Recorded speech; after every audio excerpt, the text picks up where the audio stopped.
Hi, Tony Margaritelli here, Chairman at ICPA. It's the end of March. It's the end of another tax year. I filed my final FPS for the payroll, so it's time for another one of my In Practice blogs.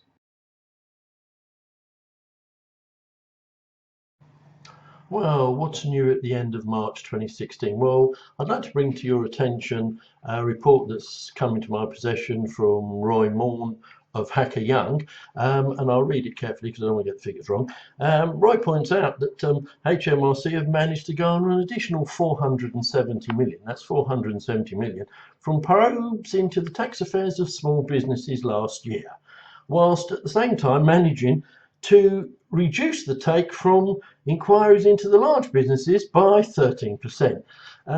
No shocks there, I'm sure most of you are saying to yourself. But there's some wonderful quotes here from Roy, and I'll read them out because I think they will make you smile. He says, small businesses have already felt the effects of the taxman's tougher approach to compliance, and the target to bring in billions more may lead to HMRC squeezing every pound it can from SMEs.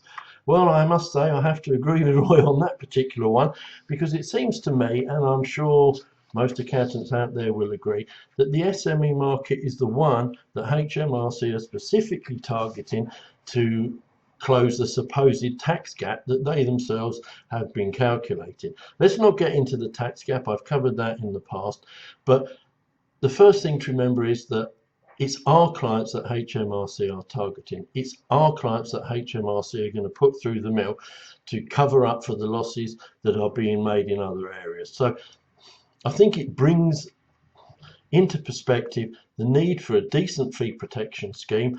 There are plenty out there. As you know, ICPA have a relationship with TaxWise and the small business scheme, and which I think is tremendous value. But there are other fee protection schemes out there, and I think it's become more and more important. And I'll just finish with another quote from Roy, which was in his report, and he says, as well as being more likely for SMEs to make a mistake when it comes to their taxes, they are also less likely to effectively negotiate if they disagree with HMRC's demands, as they will feel out of their depth and fear arguing with the taxman.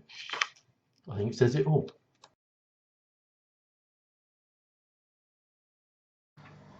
I'd like to bring to your attention a VAT case that came to my attention at the beginning of March, which has just recently been decided upon.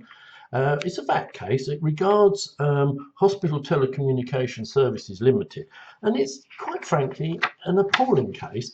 We have a situation here where the company was struggling with collecting its money. So bad was it that the financial director, or whoever it was responsible, gave up the job. The owner of the company took over. Now, the gentleman's name was Mr. Michael Wilkinson. So he took over the job of trying to sort out the finances, etc. No mention of an accountant, so I presume Mr. Wilkinson did it all on his own. Now, fearful of what was happening, not getting paid, and obviously struggling to meet his debts, he got in touch with the VAT man and asked them, could he go on to the cash accounting scheme, which of course would alleviate a lot of his VAT problems. And guess what? Even though it's been accepted at the tribunal that his turnovers were within the bounds, he was not allowed to enter the scheme. He was told he could not enter the scheme. So, of course, as things got worse, the situation got worse. The debts grew bigger. He couldn't pay his VAT. I'm paraphrasing here what went on. He couldn't pay his VAT. And so he got into problems and late payments, into default. He set up payment schemes with HMRC to sort it out. And it's noted that on some occasions they didn't take the direct debit when they should have taken it. On other times they sought to take not only the monthly payment, but also the whole of the debt, caused him all manner of problems. And there's a couple of things I'd just like to bring to your attention that came out from within the court case. And one was that at no point, the tribunal judge said, at no point did anyone from HMRC even mention the fact to Mr. Wilkinson that he might want to consider claiming VAT bad debt relief on his bad debts. Nobody seemed to mention that case. So here we have a situation where the taxpayer did what he should have done. He got in touch with HMRC for help. And what help did he actually get? Not a lot, it would seem. Now, Every day in my inbox, virtually every day in social media, are we seeing these wonderful tweets from HMRC, these wonderful emails, we're here to help. Got a problem with VAT? Get in touch, we're here to help. This was, you know, VAT 101. I'm not professing to be a VAT expert. Very few people do, actually. But I think I know the turnover limits, and I'll know where I can find out the turnover limits for registration, for applying for the cash accounting scheme, and also the figures for deregistration or coming out of the cash accounting scheme. Why this poor man was not given this help, I do not know. But this is now the real HMRC, not the wonderful tweeters that, oh, everything is wonderful. Just get in touch. We're here to help. We've got lovely webinars. We've got lovely YouTube videos. When you need them, what help did this taxpayer get? I'll leave it for you to think on that one.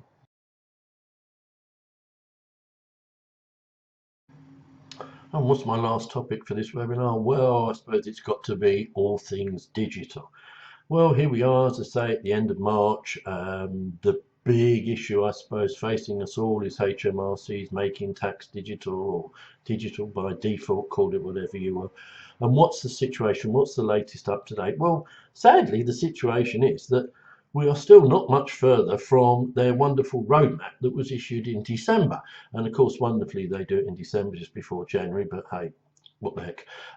We're not much further down. We all know now that quarterly reporting is supposedly going to have to be done on a digital format, and spreadsheets are not applicable, and it's supposed to be transactional, which means you can't get your client's records in and submit a 3-line digest or a summary for the period and then send it down the gateway. No, it's got to be transactional, digital, and it's got to be sent quarterly.